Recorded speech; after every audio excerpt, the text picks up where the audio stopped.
Destronado por un golpe de fuerza que, maquinado por su primogénito Fernando de Borbón y Borbón, se ejecutó en Aranjuez el 18 de marzo de 1808, Carlos IV cesa ese día de reinar en España, iniciándose un período turbulento conocido como Guerra de la Independencia. El pueblo español, sin estar sujeto a la autoridad regia, actuando de hecho republicanamente, se dota de una constitución, la Gaditana de 1812, que proclama rey de España a Fernando de Borbón y Borbón, pero con un poder limitado y a cambio del reconocimiento de una serie de libertades y derechos.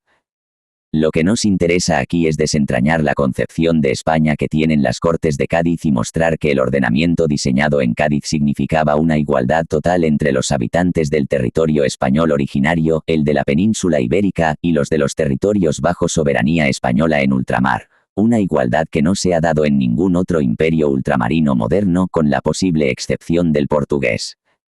Aunque las ideas de los constituyentes gaditanos se estrellaron contra una realidad que inmediatamente los rebasó, tal vez haya hoy alguna posibilidad de rescatar una parte de su legado doctrinal en este campo. 1. Del Imperio Romano a los imperios coloniales modernos. En el mundo antiguo, los imperios solían ser conglomerados heterogéneos de territorios, en general contiguos, bajo la autoridad de un monarca, aunque a menudo también los hubo republicanos, como los de Atenas, la Roma republicana, Cartago, etc. Normalmente carecían de uniformidad administrativa, multiplicándose las situaciones de dependencia, de índole sumamente variable. Algunos de ellos, como el persa, introdujeron, seguramente con fines recaudatorios, un comienzo de racionalidad y de organización homogénea, por medio de las satrapías, y en esa y otras aportaciones se basó el elogio limitado que han merecido de algunos historiadores. Tales imperios centralizadores conllevaban espacios de intercambio y de relaciones pacíficas, un grado de tolerancia de la pluralidad cultural. Mas no hubo en ellos ninguna unificación del estatuto jurídico de los habitantes del amplio territorio imperial. El Imperio Romano, en cambio, que se inicia como un conglomerado más con multiplicación abigarrada de situaciones jurídicas dispares, con una gama muy amplia de diferentes nexos de sometimiento a Roma, desemboca, no obstante, en el primer espacio unificado en el que se implanta un principio de igualdad jurídica de los hombres libres. Por un lado, la concesión gradual de ciudadanía romana a grupos cada vez más amplios de habitantes de las provincias, por otro lado, la unificación administrativa que van emprendiendo los emperadores y que llegará a su perfección en el sistema de las 4 prefecturas de Diocleciano. Todo ello conduce a borrar las fronteras entre romanos y no romanos y entre el territorio propiamente romano y los territorios dominados o sometidos a Roma. El resultado será la célebre Constitución Antonina del emperador Caracalia del año 212, la cual con alguna excepción que no nos interesa consagra la equiparación de todos los territorios y de todos los habitantes libres del imperio. Todos serán en adelante ciudadanos romanos sin discriminación. Desde ese momento, el imperio romano deja de ser un imperio, o sea la suma de un territorio cuya población es dominante más una serie de territorios dominados. Pasa a ser un estado integral plurilingüístico, en el cual las lenguas dominantes son 2, griego y latín, casi en pie de igualdad. A diferencia de los imperios antiguos que por limitaciones técnicas no podían ser ultramarinos, salvo en medida muy reducida, los imperios fundados por los estados de lo que llamamos Europa Occidental desde el siglo XV han sido justamente expansiones alién de los mares. Así los de España o Castilla, Portugal, Francia, Inglaterra, Dinamarca, Italia, Holanda, Bélgica, Alemania. Desde las primeras conquistas de castellanos y de portugueses en la segunda mitad del siglo XV patentízanse algunos rasgos novedosos de tales imperios. Uno de esos rasgos es que en general está de por medio una enorme distancia marítima entre el territorio dominante y los territorios dominados, lo cual dificulta cualquier género de aproximación, integración o asimilación.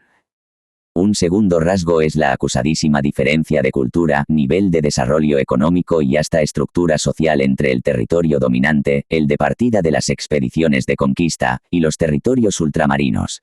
Tales disparidades no han sido rígidas ni siempre tan pronunciadas como las que se dan en los siglos XIX y XX entre las metrópolis y sus imperios coloniales, pero sí se han dado desde los orígenes de la expansión marítima europea. Podríamos mencionar, entre esos aspectos diferenciadores, La esclavitud de los africanos cuya presencia en las metrópolis europeas fue marginal, la existencia de una masa de aborígenes, indios, en situación social dominada y discernibles frecuentemente a simple vista por sus facciones o color de piel, una situación jurídica discriminatoria, en la cual los navieros y mercaderes del territorio dominante gozaban de cierta libertad para negociar con puertos extranjeros, mas no así los de los territorios ultramarinos. En resumen, se trata de que los imperios ultramarinos han sido incapaces de llevar a cabo la integración asimilatoria que lo borroso de las fronteras terrestres ha permitido en muchos casos de imperios territoriales compactos desde la antigüedad. Habiendo mar de por medio, y mucho mar, parecía ser indeleble la barrera entre el territorio dominante y los dominados, aunque en rigor las relaciones de dominación no se dan nunca entre territorios sino entre hombres y grupos humanos que habitan esos territorios. Dentro de esos denominadores comunes ha habido muchas diferencias entre unos imperios ultramarinos y otros. Los historiadores de cada nación europea son proclives a excusar al propio colonialismo aduciendo lo peores que eran los otros. Lo que es cierto, en cualquier caso, es que los resultados de esas dominaciones han sido muy diversos unos de otros. En una serie de casos, principalmente en Asia, la sociedad precolonial se ha mantenido y, tras el paréntesis colonial, ha resurgido, modificada más con una identidad propia que no emana de la obra colonial. Ejemplos paradigmáticos son la India, los países de la península Indochina, Marruecos, Etiopía. En otros casos, la destrucción colonial de las viejas estructuras políticas ha imposibilitado su reaparición, de suerte que las nuevas entidades postcoloniales han sido modeladas por la dominación colonial, aunque su independencia haya sido arrancada por los pueblos dominados en su lucha, caso principalmente de la mayor parte de África. Ha habido unas cuantas colonias de poblamiento europeo como la Nueva Inglaterra, Canadá, Australia. Es diferente el caso de la América Ibérica, encerrando, dentro de sí, multitud de situaciones diversas, algunas de ellas parcialmente equiparables a una u otra de las recién enumeradas, pero siempre con características propias. En particular, un rasgo de la dominación española en América es su larga duración. Cuba y Puerto Rico fueron posesiones ultramarinas españolas durante 400 años. México, Centroamérica y Perú estuvieron incorporados al Imperio Español durante casi 3 siglos. Pocos eran los territorios españoles en América que, en el momento de las independencias, hacia 1820 y tantos, no estuvieran incorporados a la corona española desde hacía más de 2 siglos, como no fuera algunas provincias extremas de más reciente incorporación. Otro de los rasgos era consecuencia en parte del anterior, la amplia asimilación lingüístico-cultural. Ciertamente esta no era siempre tan honda como parecía, habiendo en varios países profundas masas populares indígenas que seguían apegadas a sus idiomas y culturas e incluso a sus tradiciones religiosas, más o menos disimuladas o bautizadas. Así y todo, esa aculturación era diferente de la que se impondrá en África al final de la efímera dominación colonial europea de los siglos XIX y XX.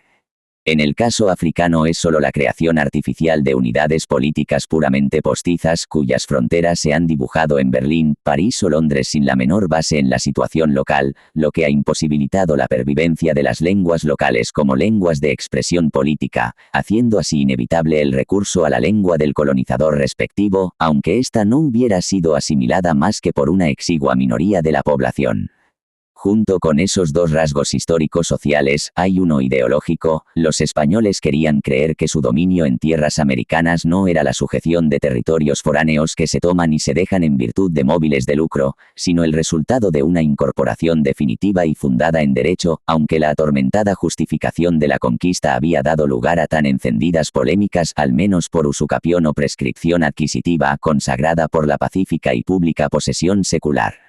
Más una posesión que acarreaba, en teoría, una obligación de tratar a todos los súbditos como españoles, no como extranjeros dominados. Sin embargo, eso jamás se llevó a cabo bajo el antiguo régimen. A lo sumo puede considerarse que ideas de ese tipo formaban una especie de desideratum o pauta regulativa, cuya fuerza de obligar era exigua. Había un enorme trecho entre el dicho y el hecho. Oscilaba la situación de los aborígenes entre la postración y opresión feroz y el postergamiento paternalista, pero ni siquiera había igualdad jurídica entre las personas que, portadoras de nombres y apellidos españoles, vivían en los territorios de una y otra vertiente del Atlántico. 2. La igualdad de los españoles en la Constitución gaditana. Por primera y casi última vez en la historia de los imperios ultramarinos europeos, las Cortes de Cádiz emprenden una obra que significa borrar de un plumazo la diferencia entre territorios dominantes o metropolitanos y territorios dominados o coloniales. Igualmente desaparece cualquier diferencia de estatuto jurídico entre los habitantes de unos territorios y otros. En suma, la obra de las Cortes de Cádiz es equiparable a la que para Roma llevó a cabo el emperador Caracalia en 212, solo que Caracalia meramente culminaba un proceso paulatino de siglos, al paso que las Cortes de Cádiz tuvieron que imponer su reforma abrupta y repentinamente por mucho que quepa aducir previas bases doctrinales, en parte evocadas al final de la sección precedente de este artículo. Lo primero que hay que entender es que, en una buena medida, las Cortes de Cádiz crean un nuevo Estado, el Estado español. Esto no es totalmente verdad ni mucho menos, pero tampoco es totalmente falso. La monarquía hispana nunca había dejado de ser oficialmente una mera yuxtaposición de reinos y coronas coincidentes en la persona del soberano. Claro que esta visión puramente de papel ni reflejaba la realidad política auténtica ni la cultura social ni siquiera plenamente la jurídica que se desenvolvía en un trasfondo de unidad de facto. Persiste, no obstante, el hecho de que, mientras hay un reino de Francia desde la Alta Edad Media, y mientras ingleses y escoceses forman a comienzos del siglo XVIII el llamado Reino Unido de la Gran Bretaña e Irlanda, no había habido nunca una proclamación de un reino de España, con lo que surgían siempre dificultades sobre el valor jurídico de las frecuentísimas referencias a España en textos legales de los siglos XVI, XVI y XVIII. Los soberanos españoles siempre habían rehusado los consejos, por ejemplo el del valido de Felipe IV, conde duque de Olivares, en el sentido de establecer un Reino Unido de España, prefiriendo verse a sí mismos como vértices de convergencia de reinos dispersos, al menos en teoría. Ni siquiera la napoleónica Constitución de Bayona de 1808 proclamó ningún reino de España, aunque sí una corona de las Españas y de las Indias. Por otro lado, España era una mera denominación geográfica, simple versión romance de Hispania, con lo cual su uso, en principio, no tenía que ir más allá del de las denominaciones Galia, Germania o Italia, salvo que, claro, de hecho había una unidad política de la mayor parte de esa Hispania, y por debajo de ella había una enorme similitud lingüística del habla romance de los territorios abarcados, más estrechísimos vínculos históricos, culturales y comerciales. Quienes piensen con una lógica dual del todo o nada creerán que, lisa y llanamente, no había Estado español antes de las Cortes de Cádiz. O bien que éstas no crearon, en este terreno, nada nuevo. La realidad obedece a una lógica contradictoria del en parte sí y en parte no.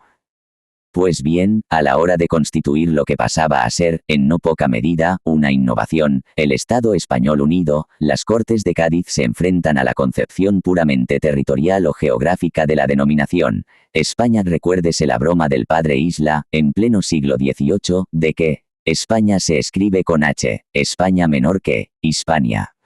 Hoy probablemente, y frente a la busca romántica de un rasgo esencial de la nación, los más creemos que las naciones son grupos heteróclitos de seres humanos laxamente diferenciados de los vecinos por disparidades de asentamiento territorial, de historia, de vida política, de lengua, de cultura, etc., con la particularidad de que esos rasgos pueden ser muchos más y de que tienen relevancia desigual y variable, y que en el caso español el rasgo principal es el histórico geográfico.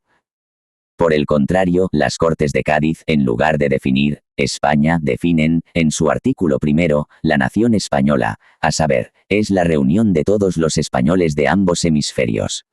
¿Y quiénes son los españoles? La respuesta está en el artículo 5, lo son todos los hombres libres nacidos y avecindados en los dominios de las Españas y los hijos de estos, así como los libertos negros y aquellos extranjeros que cumplan ciertos requisitos de vecindad.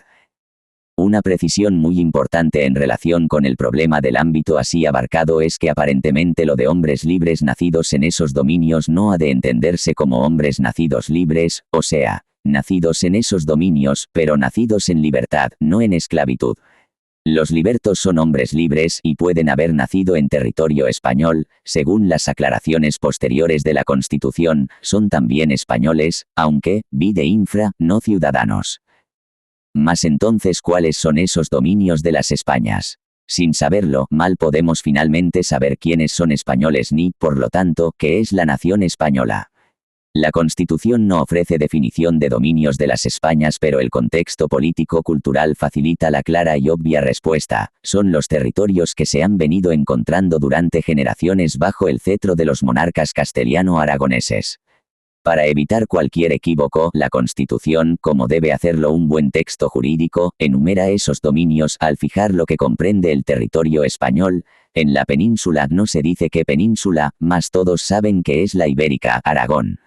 Valencia, en América, Nueva España, provincias del Río de la Plata, etc. Todas esas partes del territorio español se enumeran, una por una, en un estricto plano de igualdad. No se agrupan en categorías, una de metrópoli y otra de colonias, ni nada remotamente parecido. Úsase, sí, el término de ultramar, acaso por primera vez, pero sin sentido alguno de subordinación, sino como mero englobante de los territorios fuera de la península e islas adyacentes. Está claro que el concepto que usan las Cortes de Cádiz viene a ser, en síntesis, uniendo las definiciones jurídicas con las aclaraciones que brinda el contexto histórico-cultural, que el territorio español no es el que en latín se llamó Hispania, sino que es el que, durante una serie de generaciones consecutivas, ha venido estando bajo el poder de la monarquía castellano-aragonesa y que está habitado mayoritariamente por gentes que usan el español o, en el caso de algunas regiones peninsulares, otras lenguas afines, y que, como resultado de esa evolución histórica, se han solido conocer y generalmente autodenominar españoles. Ese territorio es el que se constituye en Reino de España, siendo la nación española la reunión de sus habitantes libres, en pie de igualdad. Eso sí, la Constitución gaditana no otorga la condición de ciudadano a todo español. El artículo 18 precisa quiénes son los ciudadanos, y otros artículos enumeran los derechos de los ciudadanos. Son ciudadanos aquellos españoles que por ambas líneas traen su origen de los dominios españoles de ambos hemisferios y están avecindados en cualquier pueblo de los mismos dominios.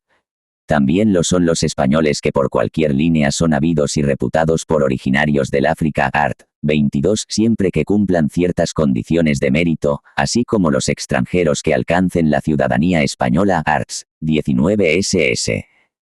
Pero, si clara es la definición de quiénes son españoles del art. 5, oscurísima es, en cambio, esa definición de ciudadano español del art. 18. Lo primero que se le ocurre a uno pensar es que se trata de excluir a los indios, a los mestizos y tal vez mulatos. Podría alegarse, a este respecto, que, para ser ciudadano, es menester tener un origen paterno y materno de ambos hemisferios, o sea ser oriundo a la vez del uno y del otro hemisferio, de la orilla oriental del Atlántico y de la occidental. Mas es imposible esa lectura porque entonces se estaría excluyendo a casi todos los habitantes del territorio peninsular hispano, que en su inmensa mayoría no tienen antepasados ni paternos ni maternos del otro hemisferio. Luego, pese a su dicción literal, eso de ambos hemisferios no admite una lectura conyuntiva, sino disyuntiva. Ha de leerse uno u otro hemisferio. Mas entonces no hay razón alguna para excluir a ningún indio ni mestizo, ni siquiera en el caso de que pertenezcan a tribus que no se hayan sometido nunca al rey de España, siempre que sus territorios sean de los enumerados en el art. 10. En conclusión, los únicos excluidos de la ciudadanía son los esclavos, quienes no son españoles pero que adquieren automáticamente la nacionalidad española al venir emancipados siempre que hayan nacido en territorio español, los extranjeros avecindados en territorio español que aún no hayan obtenido carta de ciudadanía, y los ex-esclavos, o libertos, si bien se les abre un camino para la obtención posterior de la ciudadanía. Las Cortes de Cádiz establecen un régimen democrático representativo, por más que huyan del empleo de la palabra democracia, que entonces no era políticamente correcta, sino todo lo contrario. Las Cortes poseerán en exclusiva la potestad legislativa, al rey se le concede solo un derecho de veto suspensivo, a diferencia de lo que hacen las constituciones monárquicas posteriores. Y esas Cortes son unicamerales. Los liberales doceañistas siguen el parecer de Sieyès de que una Cámara Alta sería solo un impedimento a la voluntad popular. Aunque no hacía falta decirlo para obviar cualquier equívoco, y a diferencia de lo que había establecido el rey José Bonaparte en el Estatuto de Bayona, en sus arts. 70 y 91, la Constitución gaditana formula expresamente art. 28, a base para la representación nacional es la misma en ambos hemisferios. Esa base es la población, el número de almas, 1 diputado a Cortes por cada 70.000 almas o fracción. Las Cortes de Cádiz no establecen un sufragio censitario sino universal. No se dice que sea masculino ni eso se dirá nunca, solo se sobreentiende por el contexto cultural, no por determinación jurídica. ¿Cómo se computa la población de las provincias? El art. 29 responde, esta base es la población compuesta de los naturales que por ambas líneas sean originarios de los dominios españoles y de aquellos que hayan obtenido de las Cortes carta de ciudadano, así como también de los comprendidos en el art. 21. Este último artículo no añade nada relevante para determinar la población, ya que se limita a otorgar la ciudadanía española a ciertos hijos de extranjeros domiciliados en territorio español. Lo más importante es determinar quiénes son los naturales. Los esclavos son naturales. Parece que sí, si vienen por parte de padre y madre de esclavos afincados en territorio español, europeo o americano. No se ve cómo podría excluírselos porque la Constitución no define ninguna noción jurídica de natural. Aun suponiendo que no sea así, aunque no veo cómo podría no ser así, desde luego son naturales del territorio español todos los indios, mestizos, negros y mulatos libres. Los historiadores nos cuentan que en ese momento la población de la España peninsular, más islas adyacentes, era de unos 12 millones, al paso que la de la América española era de unos 17. La aplicación de la Constitución gaditana hubiera dado inmediatamente mayoría en la Cámara Legislativa a la representación de la España ultramarina. No solo eso, sino que, como la Constitución gaditana, en su art. 3. Reconoce a la nación española la soberanía claramente no compartida con nadie, ni siquiera con el rey, y como la soberanía implica el poder constituyente, dícelo expresamente el propio art. 3. Pertenece a la nación española exclusivamente el derecho de establecer sus leyes fundamentales. Eso significa que la nación española, mayoritariamente constituida por los habitantes de la América hispana, tiene la potestad legal de alterar la Constitución del Estado español, incluso cambiar la denominación del mismo, su forma de gobierno y su capitalidad, instalándola en cualquier lugar de Hispanoamérica, por ejemplo, en México o en Panamá. Pregúntase uno si los constituyentes gaditanos se percataban plenamente de todas esas consecuencias lógico-jurídicas de los preceptos que promulgaban. 3. La devolución de la soberanía y el problema americano. Algunos historiadores se han complacido en recalcar la paradoja de que los constituyentes españoles de 1812 insisten en presentar su labor como restauración de las antiguas leyes fundamentales de la monarquía, ajustándose al pensamiento de la Santa Madre Iglesia, y sin indebidos préstamos de las teorías modernas del pacto social, al paso que los insurgentes independentistas hispanoamericanos, que a menudo se presentan como inspirados en las doctrinas de las revoluciones norteamericana y francesa. Sin embargo, en el fondo deben buena parte de su fondo doctrinal a las concepciones de la tradición escolástica, y en particular a las teorías del P. Suárez. Junto con Helio, se da a entender que la insurgencia independentista tuvo un cariz, al menos en parte y en algunos lugares, no de avance sociopolítico revolucionario, sino de retorno a actitudes socialmente más conservadoras, a tenor de intereses de las clases criollas elevadas y acaudaladas, disgustadas en buena medida por el sesgo audaz de la Constitución gaditana. Esta, por ejemplo, sin abolir la esclavitud, perfila claramente un desideratum de manumisión de los negros y su ulterior acceso a la plena ciudadanía española. Y se ha alegado que a algunos próceres de la independencia americana, dueños de miles de esclavos negros, tal perspectiva no podía dejar de asustarlos, por lo cual se refugiaron en esas doctrinas de raigambre escolástica, aderezadas a la moda de los tiempos, para justificar una secesión que, en el fondo, no era lo que pretendió ser ni lo que se ha solido creer que fue. ¿Cuánta verdad habrá en todo eso? No nos toca aquí averiguarlo. Dejamos la tarea a los historiadores. Lo cierto es que, a simple vista, la lucha independentista hispanoamericana asemeja ser un combate inmensamente complejo, en el que se entrecruzan muchos factores, muchas tendencias, mutuamente opuestas, igual que lo fue la propia guerra de independencia española contra los franceses. Igual que lo fue la débil acción pronapoleónica de una pequeñísima minoría de ilustrados españoles, entre los que hubo desde el más servil y ramplón oportunismo y el acatamiento ciego de las órdenes de los dinastas Carlos y Fernando de Borbón, hasta un deseo sincero de contribuir a la modernización de España y a una evolución liberal moderada, dentro de la legalidad. Y es que cada nueva coyuntura histórica dibuja nuevas líneas de demarcación, raras veces coincidentes con las anteriores, forzando a personas que tenían la costumbre de coincidir en sus posiciones a abrazar partidos opuestos, a la vez que reúne en un mismo campo a individuos con puntos de vista precedentemente enfrentados.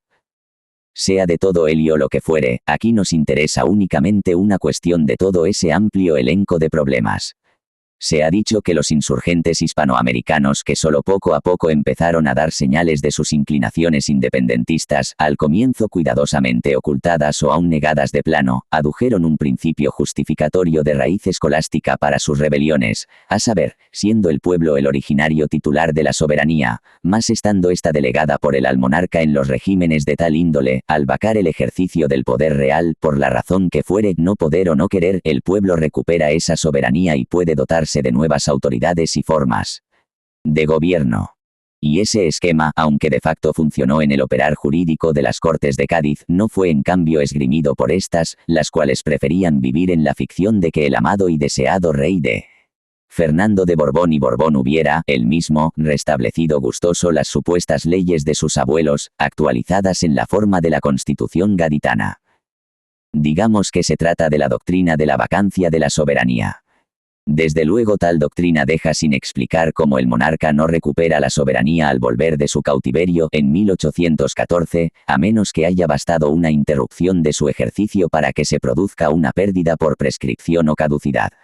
Sin embargo, está claro que las revoluciones no se suelen hacer con argucias filosófico-jurídicas por mucho leguleyo y doctrinario que abunde en los liderazgos revolucionarios.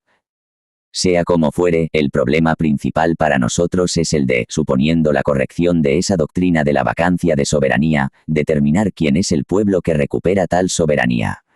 Son los pueblos locales, los de las comarcas, los de las intendencias, los de los virreinatos, los del conjunto del territorio políticamente unificado.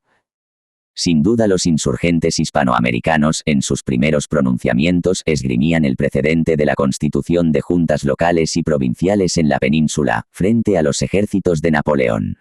Inicialmente solo se trataba del derecho de los quiteños, los bogotanos, los bonaerenses etc., a constituirse en juntas salidas de su seno y elegidas por ellos. Más inmediatamente las autoridades constituidas, aunque oscilaran a veces en sus lealtades entre la España josefina y la patriótica, vieron en ese movimiento juntero un peligro de cuña independentista. La represión fue la mecha que encendió la pólvora que se quería neutralizar. Nuestro problema es puramente doctrinal. La doctrina de la vacancia de soberanía de qué universalidad de individuos, reunidos en pueblo, restablece la potestad constituyente. Porque, claro, al haber estado delegada la soberanía durante siglos en un monarca hereditario, se han alterado sustancialmente las condiciones que determinan la existencia de una colectividad de individuos identificable como tal pueblo. Un liberal y patriota español tan sui generis como lo fue José M. Blanco White, a pesar de sus dudas y vacilaciones, asume con claridad y rigor la doctrina de la vacancia de soberanía en estos términos: ausente y cautivo el rey, como lo ha sido en España, el pueblo reasume y puede confiarlos a quien mejor le parezca. Pero añade, no será una verdad eterna que, si durante la cautividad de Fernando, han entrado los pueblos de España en el uso de la soberanía respecto de sí mismos, igual uso respecto de aquellas regiones deben tener los pueblos de América. ¿Quién podrá negarles la facultad que han tenido sus compatriotas de Europa, queriéndoles impedir que elijan una representación de Fernando VII que los gobierne inmediatamente y de por sí, en vez de estar a disposición de un comisionado de España?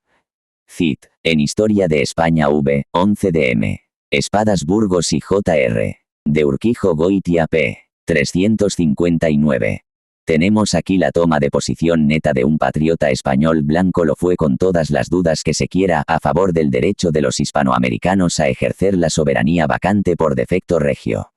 Mas bajo ese membrete puede haber dos cosas totalmente distintas. La primera es el ejercicio de una soberanía separada, a tenor de la propia concepción que de sí mismos habían solido tener los monarcas de las sucesivas dinastías, a saber, que ellos eran soberanos de Castilla, de Aragón, de Mallorca, del Perú, del Río de la Plata, de Chile etc.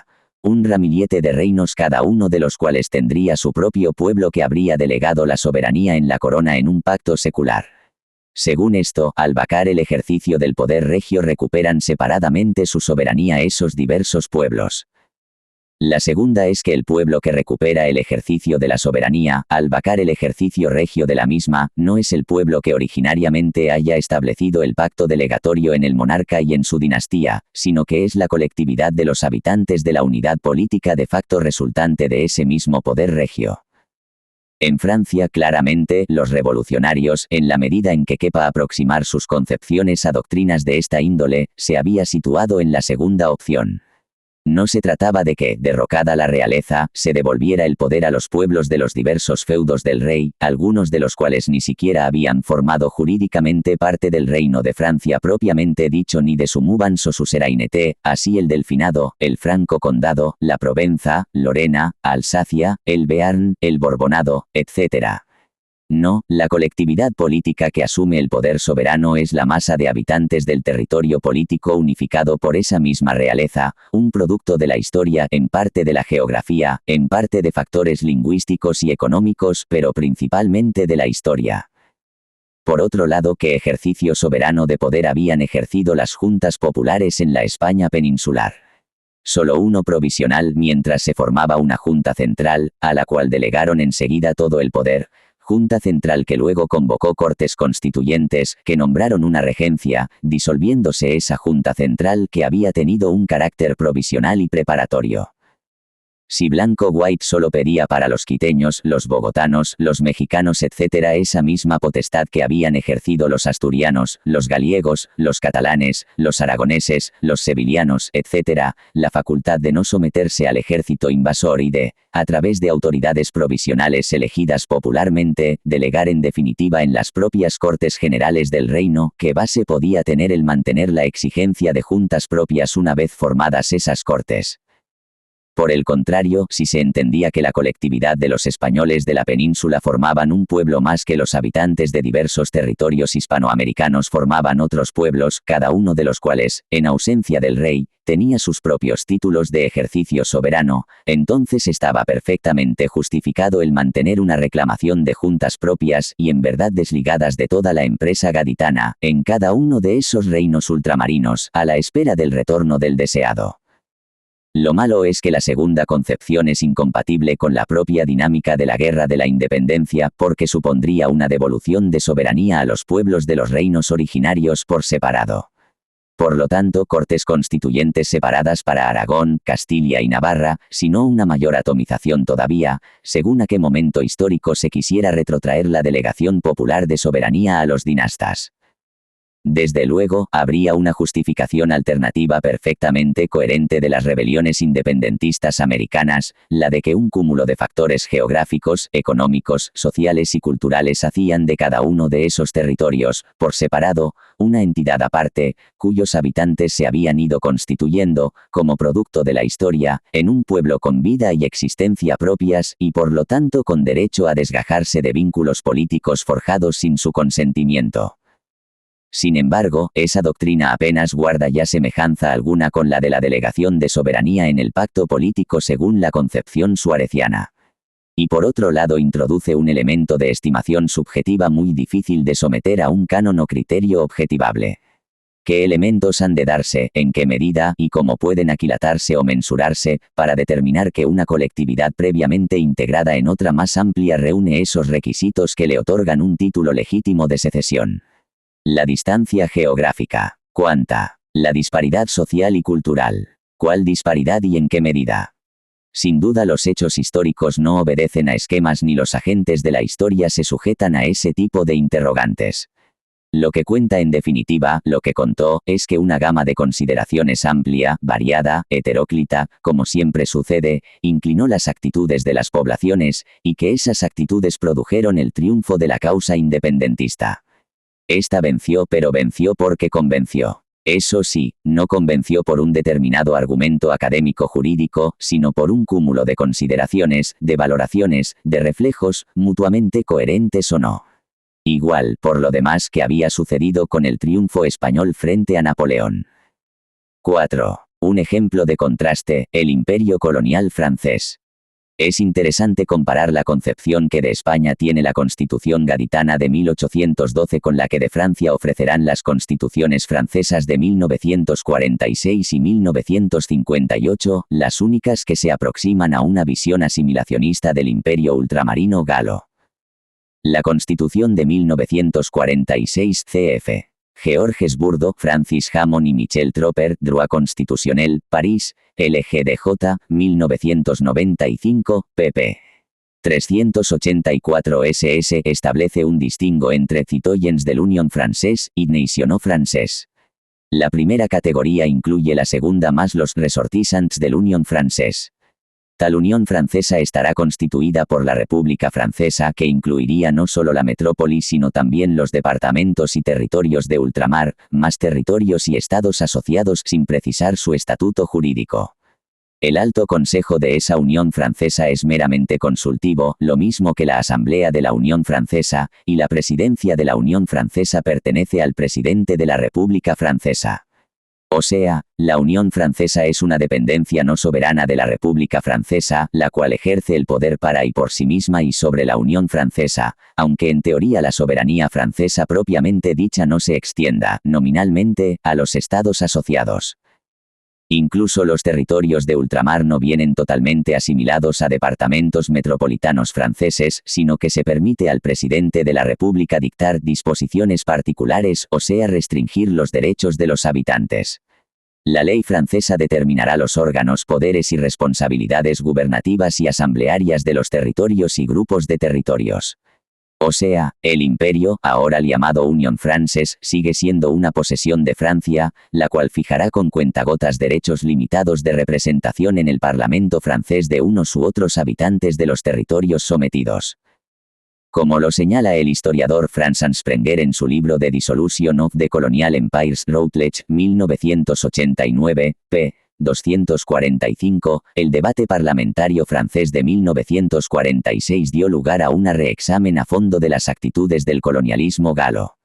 En ese momento los políticos africanos que luego se enrumbaron hacia el independentismo, Houphouët-Boigny, Sédar Senghor, e incluso Modibo Keïta y Sékou Touré, eran partidarios de la integración de sus territorios en la República Francesa, con tal que se otorgara a los africanos igualdad jurídica respecto de los franceses. Más, aunque en Francia una serie de políticos como el luego presidente François Mitterrand proclamaron que el Mediterráneo atravesaba Francia como el Sena París y que el territorio francés se extendía de Dunkerque a Brazzaville, lo cierto es que fueron los propios próceres de Francia quienes, con uñas y dientes, se opusieron a toda idea de igualdad jurídica entre franceses y coloniales. El famosísimo líder radical Édouard Herriot advertía en aquel debate que, si Francia concedía la nacionalidad francesa y la plena igualdad de derechos a los africanos que se jaliaban bajo su dominación, se convertiría ella misma en une colonie de ses colonies. Mejoraría sensiblemente la situación la Constitución gaulista de 1958. La Unión Francesa viene sustituida por la Comunidad Francesa Communauté Française. Una novedad de facto, no de jure, fue que se otorgó, por una vía indirecta, un derecho de autodeterminación, que surgió en un discurso improvisado del general de Gaulle en Conakry en 1958, los territorios sometidos que votaran, no en el plebiscito constitucional serían, por la fuerza, separados de Francia y se les otorgaría coercitivamente la independencia. Solo Guinea lo hizo. Sin embargo, tampoco la Constitución de 1958 asimiló los territorios sometidos a Francia al territorio francés, ni, menos, concedió a sus habitantes en general la nacionalidad francesa o el derecho de representación parlamentaria igual. La comunidad francesa ideada en la Constitución de 1958 es una estructura maleable y sin contornos prefijados, pero en cualquier caso bajo hegemonía de la República Francesa y sin concesiones a los demás integrantes ni de igualdad con respecto a Francia ni de integración en Francia, sino con un estatuto inferior aunque en buena medida indefinido. Así, el último párrafo del artículo 3 de la Constitución de 1958 concede a los habitantes de los territorios de ultramar el derecho de que esos territorios se hagan departamentos de ultramar o bien, agrupados o no, estados miembros de la Comunidad Francesa. Defínese una ciudadanía de la Comunidad Francesa en el art. 77, pero sin estatuto jurídico fijado en el texto, salvo un enunciado general que no va más allá del disfrute de los derechos fundamentales de la persona humana. En cuanto a los órganos gubernativos y representativos de la comunidad, la Constitución del 58 es sumamente vaga y en la práctica deja todo lo esencial en poder de Francia, la cual decidirá los detalles de la composición de tales órganos, salvados unos cuantos requisitos como el de que forman parte del Consejo Ejecutivo de la Comunidad, los jefes de gobierno de los estados asociados, y también los poderes de tales órganos, en principio meramente consultivos pese a su denominación. A lo sumo el Senado de la Comunidad tiene una función de segunda cámara, o más bien tercera. Respecto del Parlamento francés en lo tocante a la aprobación de ciertas reformas constitucionales en materias relativas a la propia comunidad. La mejora de la Constitución de 1958 respecto a la del 46 estriba en que cesa de haber territorios sometidos que no sean ni territorios franceses de ultramar ni estados asociados. Dejan, pues, de existir los territorios asociados. El art. 86 prevé, vagamente, la transformación del estatuto de un Estado miembro de la comunidad. Transformación en que, no se dice, tal vez se sobreentiende que en territorio francés de ultramar, lo que abriría el camino a la nacionalidad francesa y a una representación en el Parlamento francés. En ningún momento se sienta el principio de que los departamentos y territorios de ultramar estarán representados proporcionalmente a su población en condiciones de igualdad con respecto a los metropolitanos. No hablemos ya de los estados asociados que aparentemente iban a ser casi todas las colonias francesas de la época, si se hubiera aplicado esa constitución.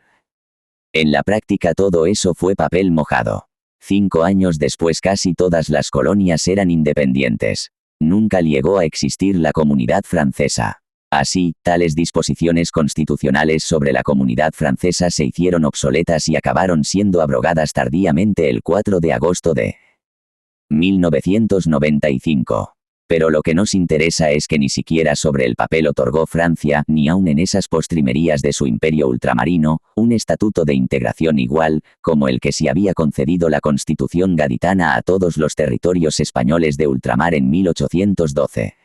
Francia concedió y concede con cuentagotas el estatuto de departamento de ultramar a unas cuantas y selectas parcelas, como Guadalupe, Guyana, La Reunión. Nunca ha establecido un principio general de integración y unificación. 5. ¿Tiene alguna vigencia el planteamiento gaditano hoy?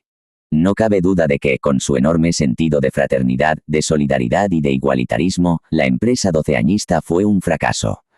Fue vencida, y vencida por todos lados. En la España peninsular la niña, la Constitución de 1812 solo consiguió una fugaz vigencia jurídica hasta el retorno del rey Fernando de Borbón y Borbón en 1814, y luego durante el trienio constitucional de 1820 al 23. En Hispanoamérica triunfó la sucesión de una serie de en parte mutuamente contradictorias oleadas independentistas, las últimas como reacción precisamente contra la recuperada vigencia de la Constitución gaditana. Así, por ejemplo, la proclama independentista de D. Agustín de Iturbide, más tarde autonombrado emperador de México, el 24 de febrero de 1821. Se ha podido decir que el sueño de los constituyentes doceañistas llegaba demasiado tarde.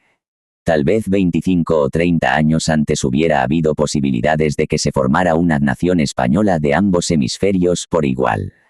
En 1812 ya había una minoría secretamente ganada a la causa de la independencia, minoría de hombres ilustres, voluntariosos, ardientes, esforzados y entusiastas, contaban con muchos recursos, entre ellos el sostén de casi todas las potencias extranjeras y, en primer lugar, de la propia Inglaterra, cuyo ejército apadrinaba y tutelaba a esas mismas Cortes de Cádiz en su lucha antifrancesa. A los liberales gaditanos les habría faltado realismo. No es de extrañar que el gran filósofo inglés Jeremías Bentham escribiera a nuestros constituyentes liberales una serie de consejos, entre otros el de olvidarse de Ultramaria en el momento, se ha señalado, en que Ultramaria se estaba queriendo olvidar de España. No nos toca aquí dilucidar tales temas. Nuestra consideración es exclusivamente filosófico-jurídica. Nuestro propósito es meramente el de mostrar la enorme singularidad del proyecto asimilacionista gaditano comparable al que en el Imperio Romano había representado Caracalia, en un contexto, eso sí, de progreso y de libertad ajeno al horizonte del emperador romano. Proyecto único, al que no se ha acercado ningún imperio colonial, ni siquiera en tiempos mucho más recientes, ni aun como respuesta al empuje de los movimientos de liberación nacional del siglo XX, como lo hemos visto por el ejemplo de Francia. La única excepción parcial la constituye el Portugal de Salazar, en virtud de un acta constitucional de 1951 que anexionó las colonias al territorio portugués, pero sin abrogar la diferencia de estatuto jurídico entre portugueses y nativos. Más, ya que aquel proyecto periclitó y se estrelló contra una realidad que iba por otro camino, ¿qué valor, qué interés podemos otorgarle hoy, salvo acaso la nostalgia de lo que pudo ser, o salvo el mero análisis lógico jurídico? Las grandes y bellas ideas pueden fracasar, y a menudo lo hacen, pero es dudoso que pasen sin suscitar renacimientos o sin servir de inspiración a nuevas ideas futuras, aunque, naturalmente, en circunstancias históricas sumamente distintas y, por lo tanto, metamorfoseadas. Podría llegar a suceder eso en un futuro con el proyecto gaditano, aunque, claro está, de manera enteramente diferente de como lo quisieron los liberales del año 1812. La España de hoy, tras la euforia europeísta de los años 1960-90, ha empezado a redescubrir sus raíces hispanas y su parentesco histórico-cultural con América Latina, del que prácticamente se habían olvidado varias generaciones de españoles, que solo añoraban ser europeos, tal vez lamentando hablar el español y no el francés, el alemán o el inglés. Desde hace varios años puede que hayan empezado a cambiar las cosas. También en América Latina ha habido cambios de actitud por razones históricas, económicas y sociales. Como fruto de la convergencia de esos cambios tal vez pueda imaginarse una posibilidad de planteamiento de ciudadanía iberoamericana, por ejemplo una comunidad de libre circulación y residencia de personas de lengua y sangre comunes, en sentido similar a la que los países escandinavos han establecido entre ellos, a pesar de que varios de tales países no forman parte de la Unión Europea y de que uno, Islandia, solo puede llamarse europeo estirando, con desmesurada elasticidad, las nociones geográficas, haciéndolas así susceptibles prácticamente del uso que a uno le dé la gana. De evolucionar las cosas en un sentido parecido a ese, sería útil volver a estudiar la Constitución gaditana de 1812 y tomar sus ideas como fuentes de inspiración doctrinal.